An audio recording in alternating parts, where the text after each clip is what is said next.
everybody, and welcome back to Health Talks, or whatever we're going to call it, with Dr. Shayna and Coach Caroline. Hi, everybody. How are you? Merry Christmas almost. Merry Christmas. Yes, we are going to talk about sleep today, which, in my opinion, is the most important of the foundations for health, because it affects everything else we do in our life. It affects the choices we make as far as nutritional food, whether or not we're exercise, and if we get upset with our partner or our boss today. So. Big time. Go ahead, Shayna. You were telling me something. So I have patients all the time that ask me, hey, how can I sleep less? How can I sleep about 6 hours and still feel great? I have actually had to tell patients, no. Actually, you can't. And here's why. A lot of this information comes from a really great book called Why We Sleep by Matthew Walker, who's been studying sleep for 20 or 30 years. Really fascinating read if you're a dork like me. So geek out on books. Yay. What chronic sleep deprivation looks like is 6 hours or less on a regular basis of sleep. Okay, and this also happens. We sleep less when we're starving and fasting. So our body has a sequence of needs in a specific order, when really the most optimal, and most people in the US are not starving. I know that cases of malnutrition are quite high in this country, but we're not starving. Human adults need 8 to 9 hours, and this is much more for teenagers, much more for little babies and toddlers. So, we need the sleep, and there's a very important reason why, and that's because each sleep cycle, which is 90 minutes, we go through the 5 stages of sleep, which include 4 stages of non-REM sleep, which is where we're actually in a deep trance state, versus REM, where we're dreaming. It's rapid eye movement, and this actually happens in those moments right before we wake up, which is when we have our most vivid dreaming. And REM, we'll get into this here in a sec, but REM deepens. We get more of this type of sleep the longer and the more sleep cycles we have. So we're talking, we need to have 5 to 6 sleep cycles to be able to get into those deeper, more dream REM sleeps, which are important for creating lasting memories. And, all the time, classmates not wanting to sleep, so they stay up all night, study, and they take the test and they fail, and they say, but I studied. But you didn't sleep and go short-term to long-term memory, which is so important. So sleep. Yes, I love sleep. Sleep is on my, top 5 things that I love. Especially this time of the year, right? It's winter, it's dark at 4:30. Humans hibernate in the wintertime. It's, depression maybe, but also we need more sleep when it's dark. This is part of the human light and dark cycles. It's just natural to sleep more in the winter. Yes. And, it goes along with a lot of other tags of not disease, but some sort of, we got to call it something, and being an insomniac. Or my 12-year-old goes, Mom, did you know I have insomnia? Okay, 1, I didn't even know that you knew that word. And 2, why do you think you have insomnia? Well, because I don't sleep at night. I'm like, okay, well, why aren't you sleeping at night? And he, like I say, he's 12. He's the youngest in the house. And so I've been giving him a little help in the evening, not every night, and he doesn't know when he's getting it or not. A little help with valerian and melatonin, because those are things that we can run low on, that the body needs, and just helps aid sleep. There's a lot of things sleep aids, but it's interesting because once somebody picks up on the thought of this is now a problem, that now becomes their problem. And they will find all of the things that help convince them that this is the problem, when there's, it may not be that big of a problem at this point. So what are some of those things that that you have learned to help get some deep sleep? Yeah, well, I want to just touch on the teenager, because he actually talks about this in the book, and it's so interesting because teenagers, I also had this problem when I was a teen as well, where I couldn't barely stay asleep at night. I was up all night long, and then by the time 5 or 6 in the morning comes around, I'm ready to go to bed. Ready. Well, why is that? And it's because our bodies are going from child to adult, hormones are shifting, and it is actually normal for teenagers to need like 13, 14 hours of sleep. And so I bet you there's just like some hormonal shifting. It's a natural process of becoming an adult. Right. But some of the important things about sleep, and I have a list in order of Oh, I love lists. important. And so I'm sure you guys have heard almost all of these, with the biggest one we'll get to in a moment. So the most important thing is routine. Go to bed and wake up at the same time every day. I don't care if it's Saturday. I don't care if it's Sunday. I wake up at 5:30 every day. I go to bed 8:30 every day. That's moved. It was about 9:30, 10 in the summer, but now it's wintertime. I just need more sleep. I get up on these days, on days I don't work. I don't have to be at work until 1 o'clock today. I'm still getting up at 5:30 and starting my day. And the other thing with this is like, if you get really savvy, you can like do that 90-minute calculation of like waking up on the end of a sleep cycle, because we've all had those wake up moments where we're just like, God, I feel like I was in the middle of sleeping and now I have to be awake because my alarm rudely woke me up. Right. Right? Mm-hmm. The other thing is cool rooms. Temperature, 65 to 68 degrees minimum for optimal sleep. Why? Because our body temperature drops when we're sleeping. This is part of like the resting, parasympathetic healing phase of our body. Okay. Yes. And in line with the cool room is a dark room. So you don't need a nightlight. Okay, this kind of gets a little bit trickier if you're elderly and there's risks of falling, etc. But I'm talking about the general adult population and even kiddos. No computers, no TVs, no phones. Get that out of there. And ideally, in my recommendations to my patients is no electronics at all. I have nothing plugged in my room. My husband is now using a bird tweeting alarm to get up at 5, which is much better than the like obnoxious rant, rant, rant. Yeah. Which is actually bad for our nervous system and our immune system. Why on earth would you start your day with that god-awful sound? It literally, who invented that? Someone who does not like the nervous system. Like, wow. Yeah. I've never liked that one. The fourth thing, and this is controversial, and a lot of people don't like this, but this is the reality and what the data and research says. No sleep aids, no alcohol, and no caffeine. Even for people that are like, yeah, but caffeine doesn't affect me. Indeed, it does. It prevents you from getting into the deeper stages of sleep, which you need in order to get into REM later in some sleep cycles. Now, everybody's like, yeah, but alcohol makes me feel so much better and I sleep better. No, it's a sedative. It literally puts your brain to sleep.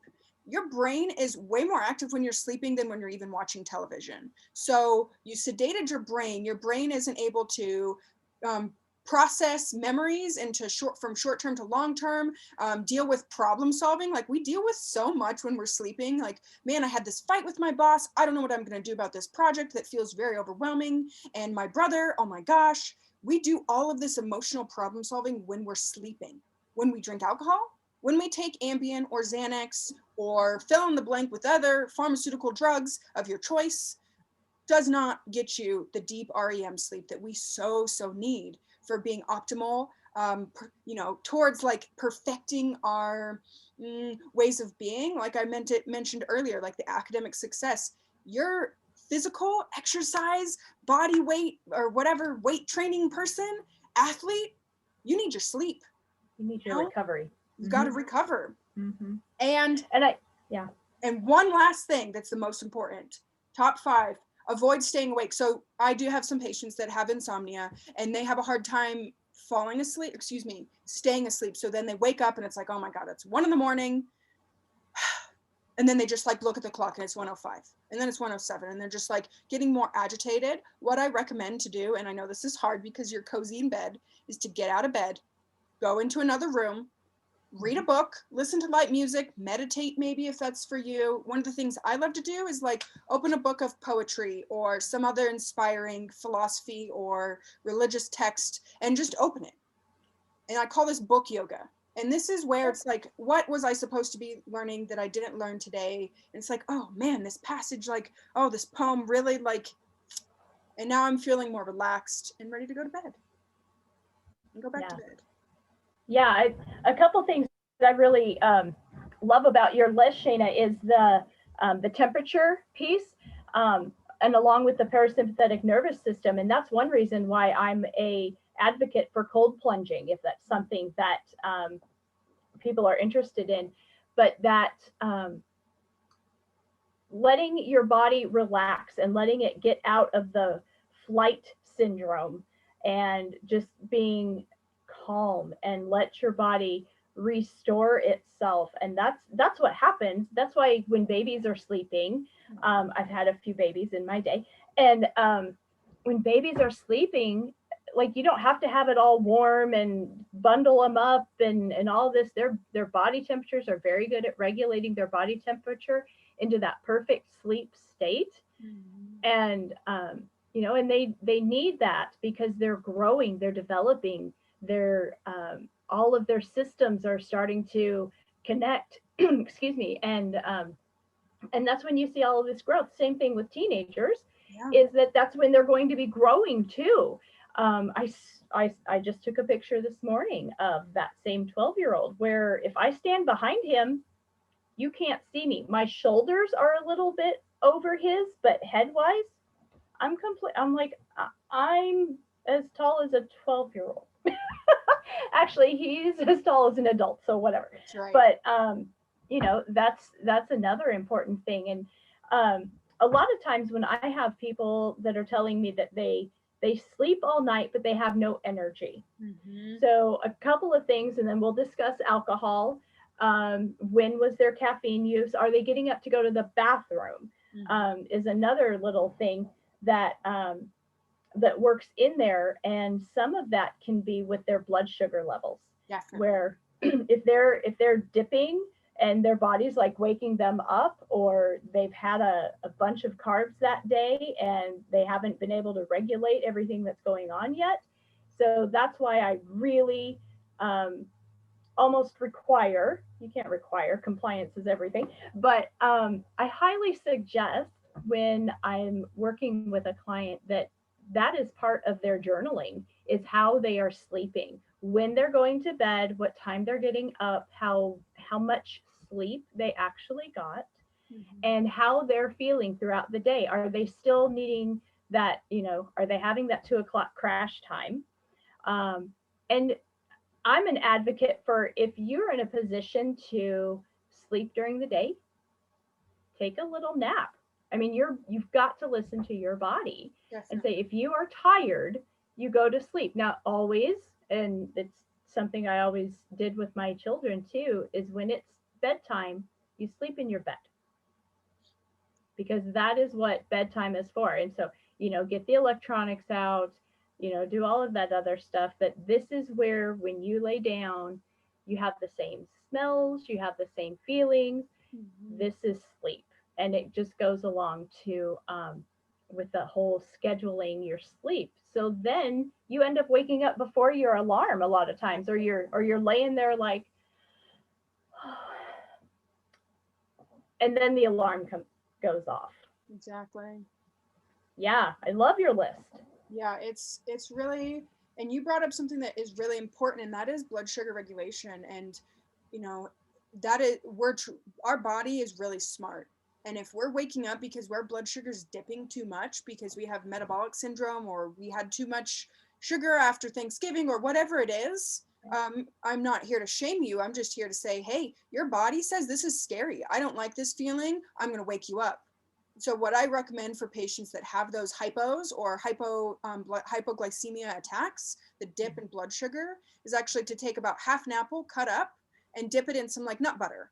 And then you're getting fiber, you're getting a little bit of sugar, but it's bound to that fiber, so it's a little more balanced, in addition to getting good fats, which are so important for us to be able to sleep well. Because, and Carolyn, you mentioned this, and that's, babies and children grow when we're sleeping. And this is actually due to a hormone called growth hormone, which adults still use too. So say we get a knee injury, or we get a bruise because we ran into that stupid table that is just at that right angle again, and the bruise looks better in the morning. Why is that? Because our body went through this basically cleaning process of like fresh blood, fresh lymph, and growth hormone to help stimulate the healing process and moving things along. The body is innately wise. It is not dumb and doesn't do anything just because for funsies. Right. And one of my kiddos, he was wrestling last year and he got a concussion, and they've even adjusted concussion protocol because you weren't supposed to be letting them sleep for too long. And they said to check on them, make sure they're somewhat responsive, but don't make it where they have to wake up because their brain needs to recover. And that's one of those great things when if somebody is in a comatose state where they are healing, you've got to reduce the activity so that the brain can restore and send the messages appropriately to bring you back. It is so critical to have those times of resting. And it's so funny because I'm on this a particular ketogenic diet, and my sleep has improved. Like I didn't even know I wasn't sleeping good. I thought I was sleeping great, but so my sleep has improved. And a funny thing is when I used to have dreams, there were people in my dreams and I would know who they were, but nobody had faces. They like I just knew who they were. But now people have faces in my dreams. And I don't know what that is, if it's just that the extra fat that's helping the sheath fire or whatever, but that's been a really interesting change, and that's about the only thing that has been different. So I have to attribute it to a higher fat intake and less carbohydrates. Interesting. I wonder, and this is just pontification here, if you're getting more deep REM sleep, like your REM sleep cycle aspect of your stages of sleep is actually widening. And that's maybe you can have more vivid dreams because of that. That is interesting. I mean, fat is part of our neurons. Like we need fat. Right. Yeah. And I know for any new mothers that you might be working with, I was always so I have, for people who don't know, I have 6 biological children, and they are 7.5 years apart from oldest to youngest. So I had 5 children that were aged 5 and under. And part of that coming to be was, okay, why would I want to wait? And this was, faulty on my part. Why would I want to wait and spread them out so that I figure out how to sleep again, just to have it start all over and be interrupted all night? But so basically for about 9 years, I didn't sleep through the night. Right. Because there was always somebody waking up. Right. Somebody's diaper needed changed. There was always interruptions. Somebody was coming into bed, and that's when you're a young mom, you're just kind of making it up as you go. But yeah, that adds up. And years and years and years of chronic fatigue is another thing that has been shown to lead to obesity. Yeah, it's chronic sleep deprivation. And like we haven't had a chance to touch on that just yet, but chronic sleep deprivation is considered less than 6 hours, and that's uninterrupted. So new moms, new parents, oh my gosh, all the time. And evolutionarily though, like it makes sense because we have to raise the next generation and we are tending to them and their needs. And so you have a few years, maybe it's 9, hopefully not for myself, but the risk of death goes up. The risk of cancer goes up almost double.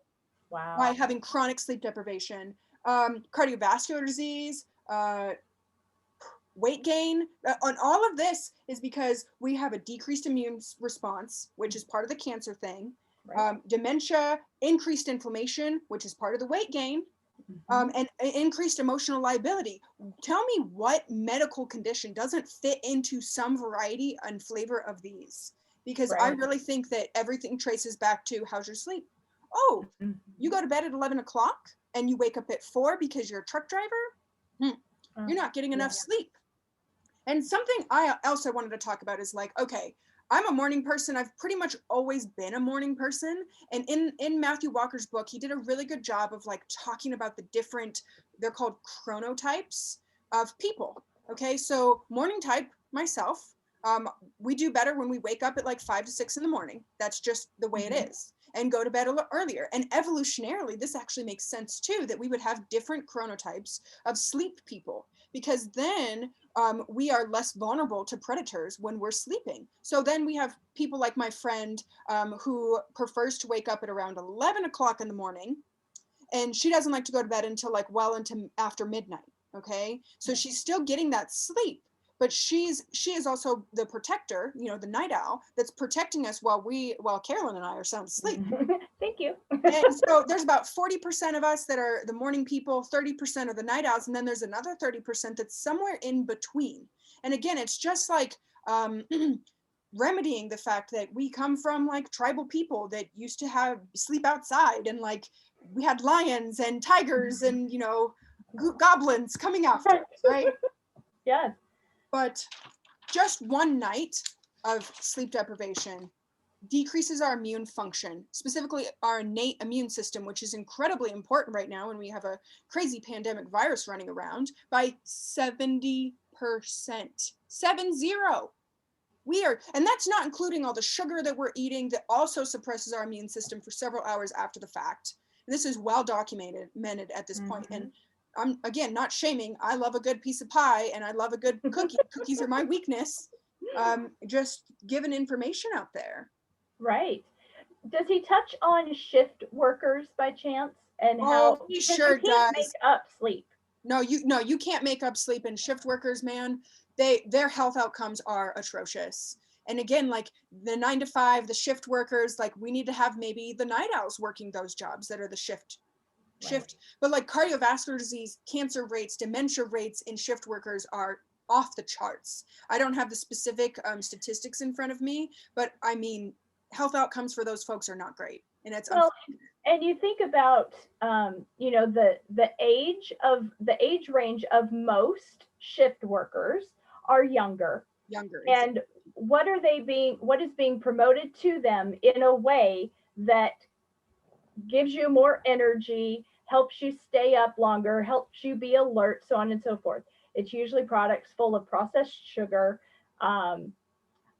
caffeine, energy drinks, and so not only are these folks not getting good sleep, or maybe they're on a 3 on, a 3 off. So then by the time that they're on their 3 days off, they've got to stay up an extra time to get back into that other loop of shift work.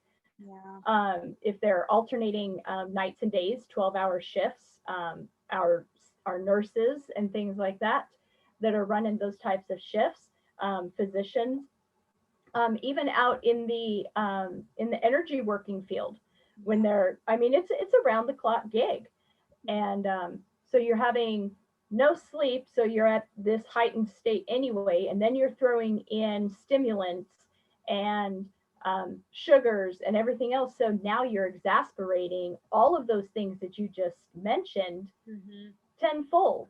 And then you're taking Xanax or whatever to come you down. wonder why you can't sleep. Right. And so it's just like, it's such a vicious cycle. And I've only had a couple patients that were shift workers, both of whom were in healthcare. And, they were like, this is, I'm a new nurse. This is the low totem pole job. This is what I have to do right now. And I was like, okay, so how can we support you? So you can actually, her problem was bowel movements, because our body runs on a cycle of this, it's called circadian rhythm. We are attuned to wake up with the sunrise and go to bed with the sunset. And that's part of, like, in the morning, our rise in cortisol, boom, wake up. And it kind of fluctuates throughout the day and drops. Its lowest part is around 8 to 9 p.m. for most folks. And that's when melatonin kind of peaks. And so most people think melatonin actually makes you fall asleep, when in fact it just says knock knock on the brain, hey brain, maybe it's time for bed. It's just like a little messenger. So it's actually more of a placebo effect that melatonin, and maybe I shouldn't have even said that, that melatonin makes people sleepy. And we use it as a major anti-inflammatory in people that have cancer in like crazy high doses. And I have patients come in to see me, and they're on 10 milligrams, which is a lot. Our body does not produce that much normally ever at one time. It's like maybe up to a milligram, but usually a good starting dose is 0.3 milligrams. And even then I'm still just like, but why are you not able to fall asleep? Right, right. And one of those things, oh, what did you mention that I was going to touch on? I don't know. It'll come to me. Carry on. One thing that he talks about in this book and that I learned in school as well is like, we're traveling and we go someplace that's 12 hours away. Our circadian rhythm is all jacked up, and taking melatonin when we get there and it's, you know, nighttime now because we spent 12 hours on this flight is a reasonable thing because it does help the body adjust more quickly. I haven't traveled in a while to a faraway land, so hopefully soon we'll see how things go in our world as they are. But yeah, the interesting experiment. The circadian rhythm, that's what it was. Blue light that we are exposed to through electronics shuts down circadian rhythm, which makes it even harder because a lot of those, especially shift workers, are on some sort of a blue light on a computer, some sort of system, a lot. And unfortunately, in the winter, so red light is what we get from the sun. That's the natural form of red light. That's why when the sun begins to hit you, your cells are reacting to that red light. Your mitochondria is like, oh, here it is. This is time. And so it's not just that it's like lightening up or maybe it's getting a little bit warmer. It's that your body is receiving this natural red light and is going, okay, that means it's time to wake up. And so red light therapy is something that can be used to help with sleep disorders as well.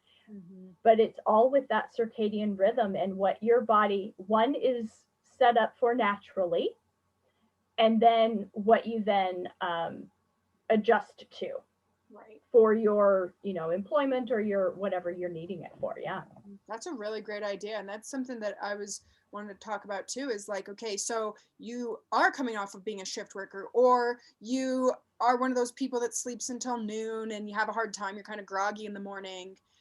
You know, consider watching sunrises and sunsets. It actually triggers these really special cells in our eyes that connect to our brain, right?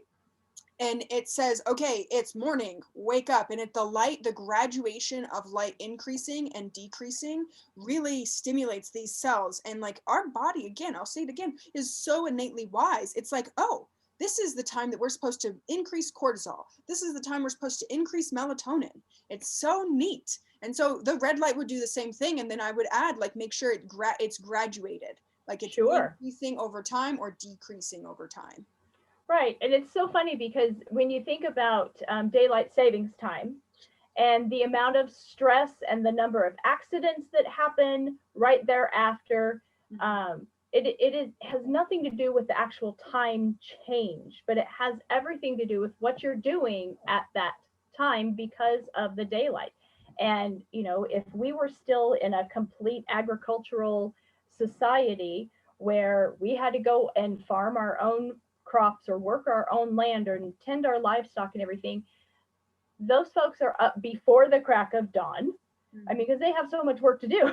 Yeah. But they're up with the sun and they're down with the sun. They're not down with the sun and go inside and watch Netflix for hours and, you know, be busy on our computers and everything else.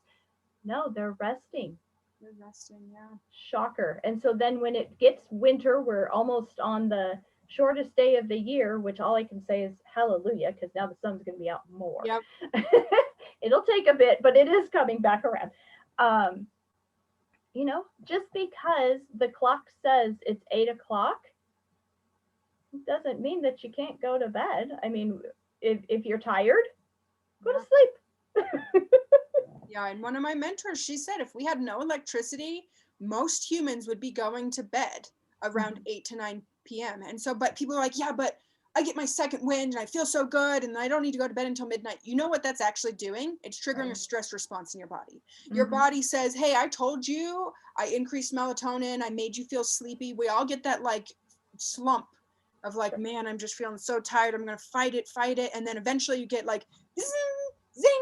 You got cortisol surging through your veins. It's like you were falling asleep driving and then you hit the rumble strip and now you're wide awake and ready to go and you can't fall back asleep or you can't start feeling tired again for another hour and a half. Right. You just decreased your immune system. You increased your inflammation. You increased your sugar cravings. Like you're not doing any disservice by like getting that second wind and like staying up and da da da da da and whatever. And also stay up, enjoy your life. It's that 80-20 balance, balanced life. And also know what you're doing to your body. I'm all about empowering my patients so they know the choices they're choosing to make and the effects it's having on their body. Yeah. You know, back to something you had said earlier with the scheduling or routine, sorry, not scheduling. Those are two different things. And when you, for instance, having a baby, my first one, I was like, I read all of the books and I was like, okay, he's going to eat at 6 and 9 and 12 and 3 and 6 and by golly, if he didn't do it, I'm not even kidding you. Oh my gosh, it was lucky. no doubt. And, you know, and I was nursing him and, but at 7:30, I started the bath and he would have his bath and we would do the lavender and do a relaxing massage as he got ready for sleep. New diaper, got the pajamas, gave him his feeding and laid him down, and 8 o'clock he was asleep. And I'm hearing all of my friends, we all started having babies at the same time. They're like, how do you do that? I'm all, well, it's just our routine. My baby didn't know what time it was.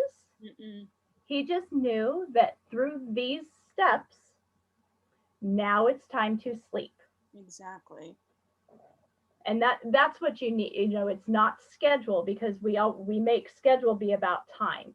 Right. But routine is what comes after this and what comes after this, so that we're preparing our minds for what is coming next.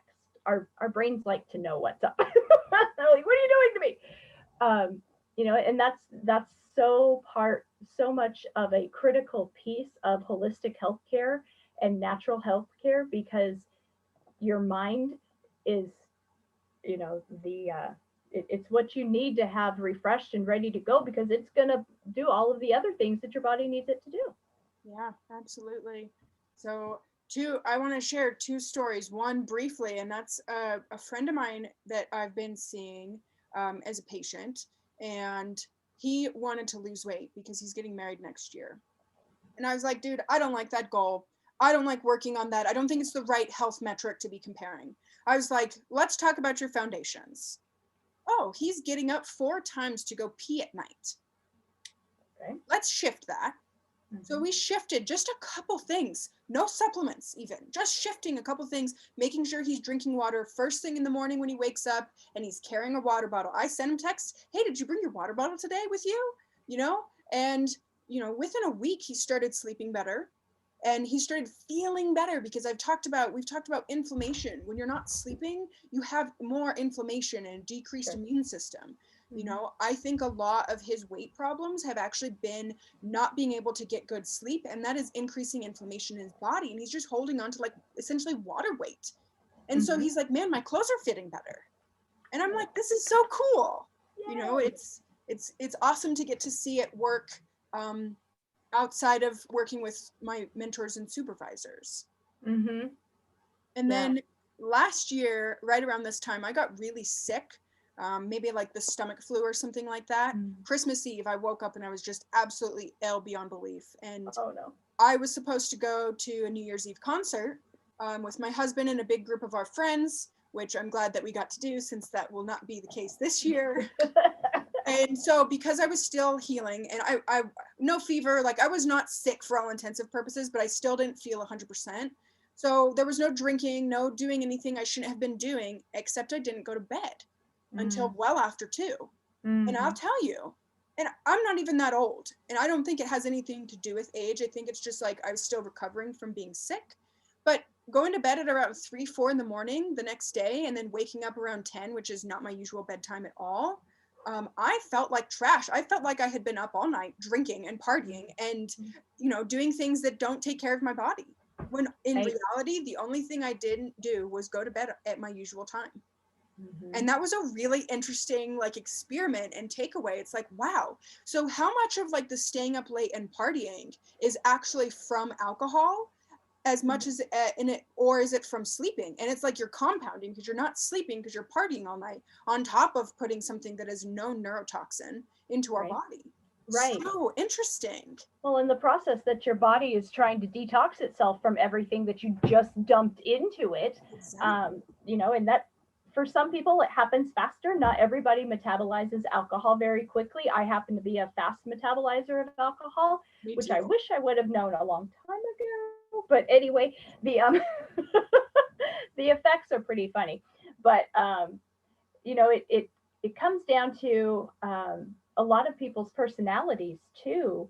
And when they're offered sleep aids, if there's somebody that's kind of like OCD, and likes to be in control of things, likes to know what's going on, why and who and everything else, a lot of those sleep aids don't work so well because their natural state wants to take over.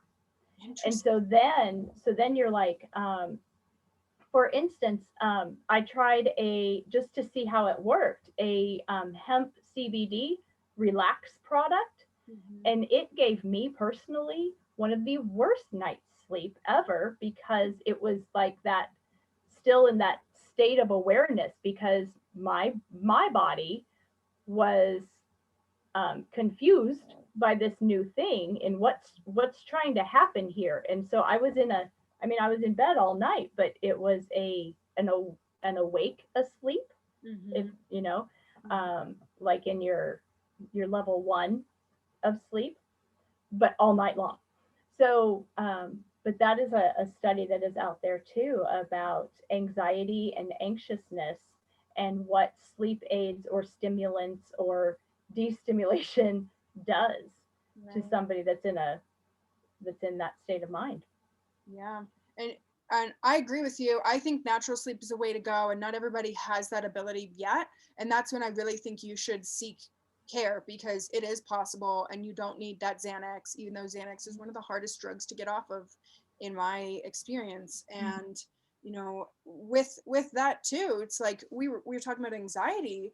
I can tell when I'm like, so when I'm really busy, I'm like a high energy person as is. And when I don't have a good moderate intensity exercise, which is when I can talk, but I'm not able to have a complete sentence conversation without having to take breaths in between, um, I can tell when I'm like super busy, stressed out, and I'm not exercising because then my sleep starts getting disrupted. And I'm like, okay, I will be exercising again. And, And go for a walk. there's go for a walk, even going for a walk, something, anything. Mm-hmm. Um, and I'm noticing this with my husband as well. It's like, dude, we got to get you exercising, moving your body in a way that's besides fishing, because I think you just have this like nervous system energy that needs to be expelled.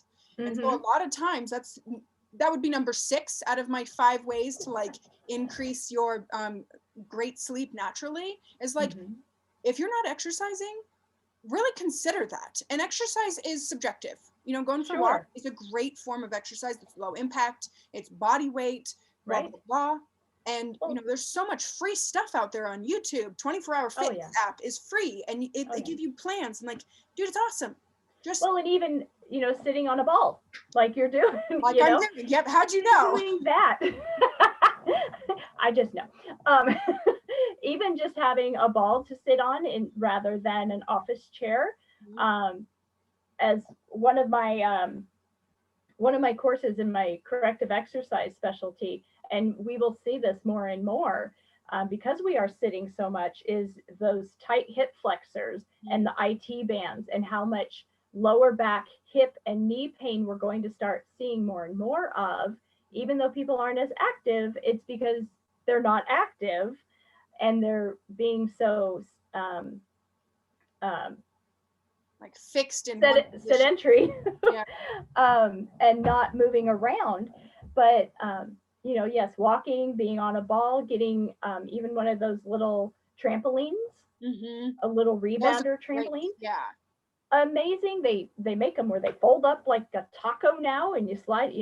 No space. It doesn't have to be some $1,000 piece of equipment or anything, No. but just something. And being mindful, and I think gratefulness and thankfulness is another thing that really helps people get into that mindset of relaxation, because once you start realizing how blessed you are and all of the great things, it's a mindset of finding that place in your heart where you are at peace because you have been receiving all of these great things. And then meditation goes along with that. It helps you get into that state of calm.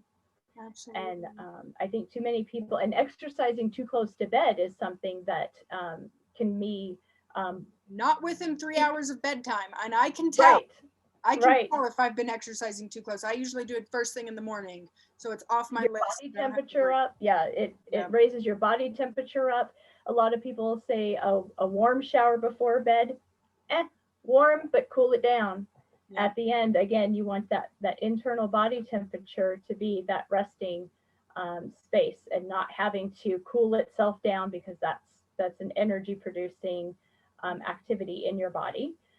Is regulating temperature. So the more you can do to help that, and they're just very simple steps that everybody can take to get them into a good restful sleep. Absolutely. So quick review of the 5 things. Cool, dark room. Okay. Avoid taking sleep aids, alcohol, caffeine too close to bed. Okay. And avoid staying awake in bed. If you're the type of person that's just like, think, get up, go do something else, take a break. It's okay. You will survive. And, you can put your clothes back on or put extra socks on, leave them right there by your bed. And just try these things. And then I love the idea that Carolyn mentioned of like having a hot shower before bed and then cooling it down. This actually creates a physiological pump in the body of like, okay, you're hot. I love my hot showers. And then I cool it down. It doesn't have to be freezing cold, but what it does is it cools the skin down. So the body will, when you get out of the shower, will actually shunt blood from the internal organs, which has now been warmed up in the shower, out to the skin. And the peripheral hands, feet, everything will be toasty warm. And you'll be ready to go to bed, and your internal body is cooled down enough that you're in a more calm state. Yes, those are excellent tips. What should we talk about next week? Well, it's going to be Christmas next week. It is. It will be Christmas Eve. Oh my God.